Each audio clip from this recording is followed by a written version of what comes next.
महात्मा गौतम बुद्ध को बौद्ध धर्म का संस्थापक कहा जाता है। उन्होंने वर्षों बोध गया के बोधि वृक्ष के नीचे बैठकर तपस्या की और इसके बाद उन्हें दिव्य ज्ञान की प्राप्ति हुई। बुद्ध ने अपने विचारों और उपदेशों से पूरे संसार को शांति और अहिंसा का मार्ग दिखाया। इसलिए कहा जाता है कि बुद्ध के विचार आपका जीवन बदल सकते हैं। बुद्ध की आज की अमृतवाणी में आपको बताएंगे गौतम बुद्ध से जुड़ी एक ऐसी कहानी के बारे में जिससे आपके जीवन में खुशियां ही खुशियां रहेंगी। क्योंकि बुद्ध का मानना है कि ये पूरी तरह से आप पर ही निर्भर करता है कि आप खुशी या गम क्या लेना पसंद करते हैं। एक बार बुद्ध एक गांव से गुजर रहे थे, लेकिन उस गांव में लोगों के बीच गौतम बुद्ध को लेकर गलत धारणा थी, जिस कारण वो बुद्ध को अपना दुश्मन मानते थे। जब उस गांव में बुद्ध आए तो गांव वाले उन्हें बहुत भला बुरा कहने लगे और बदुआएं देने लगे।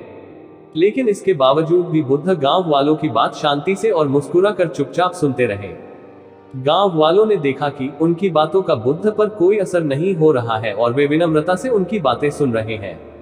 गांव वाले जब बोलते बोलते थक गए तो आखिर में बुद्ध ने कहा कि यदि आप सभी की बातें समाप्त हो गई हो तो मैं अब प्रस्थान करूं। बुद्ध की बात सुनकर गांव वाले हैरान रह गए, लेकिन उस भीड़ में एक व्यक्ति ने बुद्ध से कहा कि हमने तुम्हारी कोई प्रसन्नता नहीं की है, हम तुम्हें बदुआएं दे रहे हैं, क्या तुम्हें इससे कोई फर्क नहीं पड़ता?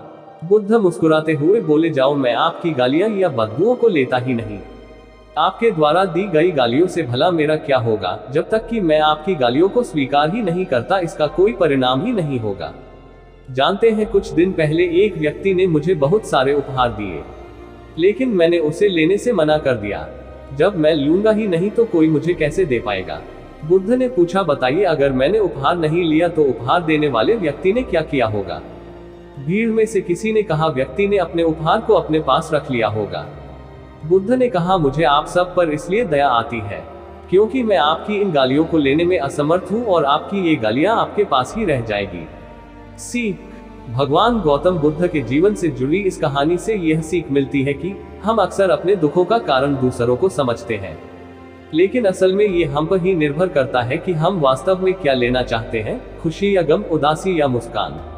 यकीन मानिए, ये छोटी सी कहानी जीवन में एक बड़ा बदलाव ला सकती है।